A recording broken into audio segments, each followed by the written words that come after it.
यही रीजन है कि मनमोहन सिंह को कोई नहीं उल्टा सीधा बोलता है।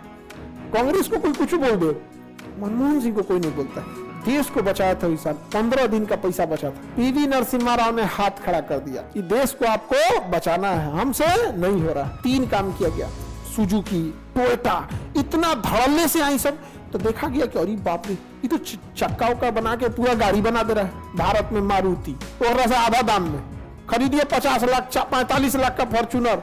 अगर खुदा को जमीन पे देखना भी होगा तो उनको इतना दिमाग नहीं है कि हम पाकिस्तान को क्यों देखेंगे। अब वो इंतजार करती है कि ये देश तो सेचुरेट हो गया, इंडिया सेचुरेट हो गया, अब जियो ज्यादा नहीं कमा पाएगा, स्टेबल हो गए। अब वो सोच रहा है कहां निकलने के लिए, बाहर। एलपीजी नियम कब आया? सरकार के पास उस समय एसेट बचा था, पैसा बचा था, 15 दिन का पैसा बचा था। 1991 में कितने दिन का पैसा था? 15 दिन का पैसा बचा था। अब उस समय प्रधानमंत्री नरसिम्हा राव थे, क्या थे? अभी उनको मिला को भारत रत्न, तो पीवी नरसिम्हा राव थे। और वित्त मंत्री उस समय थे मनमोहन सिंह।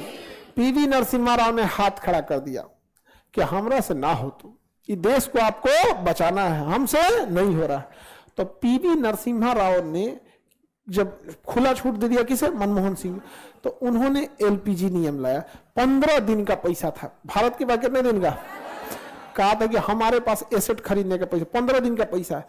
और विदेशी व्यापार को आप कैसे रोक सकते हैं? पेट्रोलियम विदेश से आता था, दवाइयां विदेश से आती थी, जरूरत की एसेंशियल चीजें कहां से आती थी? विदेश से। आप घर की चीज को रोक लेंगे, विदेश वाला कैसे? हमारी हालत श्रीलंका से खराब थी। श्रीलंका के पास 40 दिन का था, हम लोग के पास 15 दिन का था यहाँ पे। तो इतना बुरा दिन था यहाँ पे। तब हम लोगों ने क्या किया कि अपने खर्च में कटौती किया, कहा कि हम कोई एसेट नहीं खरीदेंगे। एसेट कह देते हैं कि प्राइवेट लोग खरीदे। कौन खरीदे?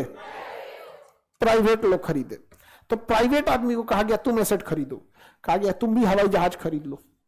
सहारा airlines, Jet airlines, IndiGo airlines. अगर सोचिए, अगर ये नहीं रहते, प्राइवेट नहीं किया गया रहता, तो सारा जहाज किसे खरीदना था? सरकार को। 15 दिन के पैसा, पंखा डोलाने का पैसा नहीं था, बेना खरीदने का, जहाज खरीदाएगा। अब कंपनियों के पास पैसा था, तो क्या किया गया? प्राइवेट कर दिया गया। क्या किया गया? प्राइवेट कर दिया गया। और क्या किया गया? विदेशी कंपनियों को कहा गया कि आप भी आइए। तो उसे क्या गया? ग्लोबलाइजेशन। विदेशी कंपनियों को कहा गया कि आप भी आइए।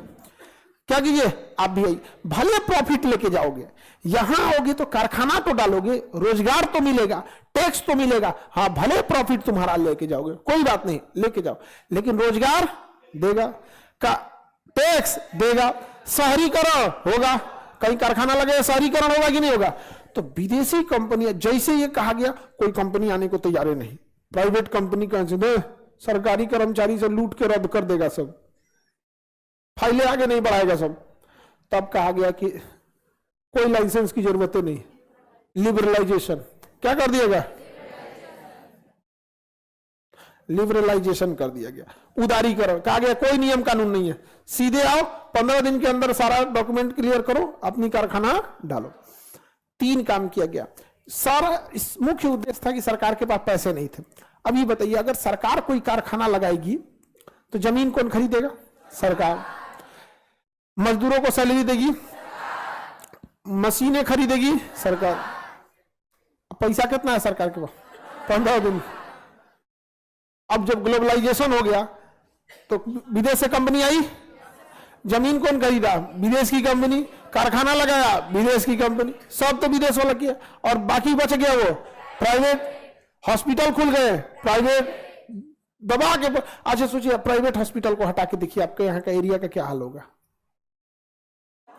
जनसंख्या की समस्या जो बोलते हैं लोग ना कि हम दो हमारे दो, भारत की जनसंख्या कंट्रोल करो, प्राइवेट हॉस्पिटल बंद कीजिए, देखिए कंट्रोल हो जाएगा जनसंख्या। आधा को तो मार डालेगा सही सब, आधा को मार डालेगा सब। वहां पे सबको ऐसा लगता है गेम खेल रहा है सब, आधा को तो वैसे मार डालेगा सब। यहाँ पे प्राइवेट स्कूल बंद करके देखिए। हम लोग न लौट गए सिंधु सभ्यता, सरकारी स्कूल के बोलो तो देखिएगा यहाँ पे हम लोग फिर वही सिलेटा चौक से पढ़ने लगेंगे लोग यहाँ पे। तो प्राइवेटाइजेशन, ग्लोबलाइजेशन, इससे सरकार का खर्च बचा कि नहीं बचा? यहां पे रोजगार देने की जिम्मेदारी जो केवल सरकार पे थी, अब प्राइवेट कंपनियों पे भी आ गई। बहुत सारे लोग विदेशी कंपनियों में काम करते हैं, हिटाची एसी कंपनी में, एलजी कंपनी में, होंडाई कार की कंपनी में, टोयोटा कार कंपनी में लाखों लोग काम कर रहे हैं कि नहीं कर रहे हैं? प्राइवेट कंपनियों में टाटा, महिंद्रा, अडानी, ये सब में काम हो रहा है कि नहीं हो रहा है? और इन लोगों के लिए लिबरलाइजेशन सरकारी हस्तक्षेप होता है। लिबरलाइजेशन तन जाके कोई अडानी को चमका के देखे, चमका देगा खुद? नहीं चमका देगा। तो एलपीजी कब आया? 1991। ये लिबरलाइजेशन सही था या नहीं था? गलती ये हुआ कि इसे 10 साल पहले लाना चाहिए था। 10 साल पहले। समझिए कैसे। जैसे जियो कंपनी जो है ना, जियो, वो भारत में कितना बूम मचाई हुई है। जियो सिम उम सब बांट उठ के, उसके पास टेक्नोलॉजी आ गया है, एक्सपीरियंस आ गया है।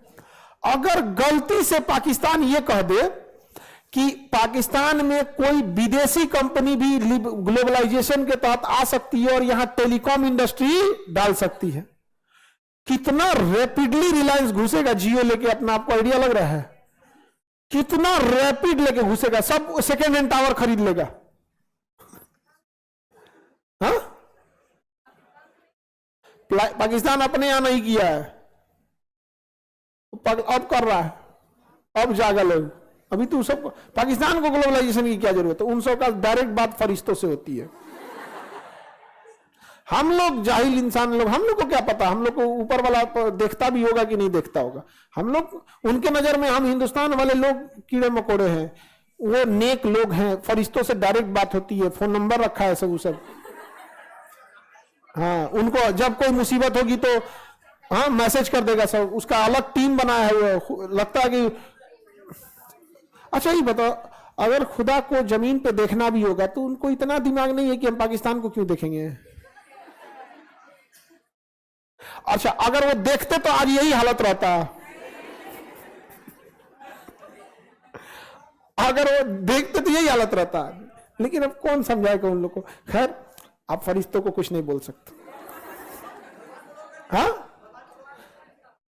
एक आदमी को ऐसे खूब समझाए तो बड़ी अंदर अंदर खुश हो रहा था कि फरिश्ता बोल रहे हैं पाकिस्तान वाले। हम कहे कि जो इबलीस था ना, इबलीस हम मुस्लिम लोग को पता होगा, वो भी बहुत इसी समय था, बहुत बड़ा शैतान में इबलीस था। वो भी पहले फरिश्ते टाइप का था आदमी, बाद में बिगड़ गया यहाँ पे। तो वो सब अभी कर रहा है सब लिबरलाइजेशन। हम लोग कब किए? तो समझिए, कोई भी देश की कंपनी जो होती है ना, अपने देश में पहले कंपनी को स्टार्ट करती है, वहां टेक्नोलॉजी सीखती है, पैसा कमा लेती है, कैपिटल हो जाता है। अब वो इंतजार करती है कि ये देश तो सेचुरेट हो गया, इंडिया सेचुरेट हो गया, अब जियो ज्यादा नहीं कमा पाएगा, स्टेबल हो गया। अब वो सोच रहा है कहां निकलने के लिए? बाहर। कहां निकलने के लिए? बाहर। अफ्रीका ने अलाउ किया कि कोई टेलीकॉम कंपनी आ सकती है। एयरटेल पहुंच गया अफ्रीका में और छाप गया पूरा अफ्रीका। जिस समय जियो इंडिया में छाप रहा था ना, उस समय एयरटेल अफ्रीका से। आज एयरटेल को सबसे ज्यादा कमाई कहां से होती है? अफ्रीका से। पहुंच गया कि नहीं पहुंच गया? तो कंपनियां जब ग्लोबलाइजेशन हम करेंगे ना, तो विदेश की कंपनियां, अगर कोई भी देश ग्लोबलाइजेशन करेगा तो बाहर की कंपनी उसमें धड़ल्ले से आ जाएगी, तुरंत क्या हो जाएगी? आ जाएगी। यहां पे तुरंत आने से बहुत फायदा होता है। अब जैसे हम लोगों ने ग्लोबलाइजेशन किया, अमेरिका की कंपनी मैकडोनल्ड बर्गर बनाती थी। क्या बनाती? बर्गर। और बर्गर बनाने में बहुत एक्सपर्ट थी, वो बहुत अच्छा क्वालिटी का बर्गर बनाती, वो प्रीमियम लोग खाते। 91 में जैसे हुआ ना, उसके पास एक्सपर्टीज था, ले आके धड़ाम से इंडिया में कूद गया। मुंबई, चेन्नई, पटना, हर जगह खोल दिया मैकडोनल्ड। बर्गर महंगा बर्गर आता था, उकरा देखा देखी ठेला वाला देखा,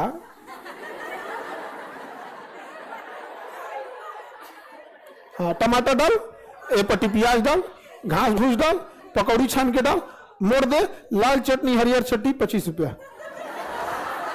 नहीं जाएंगे। आज देखिए इस ग्लोबलाइजेशन, कितने लोग बर्गर के दुकान होंगे पूरी हिंदुस्तान में, आप सोच के देखिए।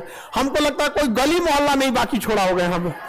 हाँ, तो ये गलती हम लोग से क्या हुआ ना, ग्लोबलाइजेशन 1991 में की है। अगर हम लोग 1971 या 75 में कर देते ना, तो दुनिया की जो कंपनी थी अपने अपने देश में कमा के लाल हो गए थे सब। अब वो इंतजार कर रहे थे कोई देश ग्लोबलाइजेशन करे, जैसे ग्लोबलाइजेशन करे धाम से पहुंच जाएगा। याद रखिएगा, जो भी विदेशी कंपनी अगर जाएगी ना तो मोटा पैसा कमाने के लिए आएगी। अब भारत का आदमी अगर हम जापान में कारखाना खोलेंगे तो क्या सोचना है, खैनी काटेंगे बैठ के वहां, कि खीरा ककड़ी बेचेंगे जाके आदमी, वहां कोई ना कोई बढ़िया चीज यहां से ले जाकर आदमी बेचेगा कि नहीं बेचेगा। तो विदेशी कंपनियां आई धड़ाम से यहां पर, जबरदस्त स्कोप आया यहां पर। और विदेशी कंपनियां जब यहां मोटर वाहन उद्योग आया, सुजुकी, टोयोटा, इतना धड़ल्ले से आई सब, तो देखा गया कि अरे बाप रे, ये तो चक्काओं का बना के पूरा गाड़ी बना दे रहा है भारत में। मारुति और से आधा दाम में खरीदिए, 50 लाख 45 लाख का फॉर्चूनर, आई 15-20 लाख 8 लाख में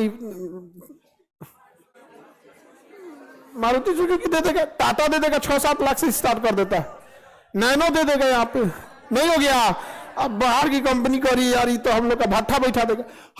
हर देश में हर लेवल के लोग होते हैं, हर लेवल के खरीदार होंगे कि नहीं होंगे।